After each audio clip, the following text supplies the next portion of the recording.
mənim yorumlarımda yazırlar ki, İlqar Mikayıloğlu Nahidin ögey atasıdır. Burada nə var ki, bunu Mən deyirlər. kimi futbola Yox, gətirdim, yox, hara qoyun mən bunu deyim. Qoyun mən bunu deyim, xahiş edirəm. Qoyun, mən bunun açıqlamasını verim. Cəmaata da maraqlıdırsa.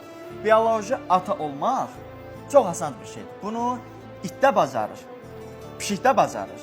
Bütün, yəni canı olan hər bir şey bacarır. Burada belə bir bioloji ata olmağa nə var ki?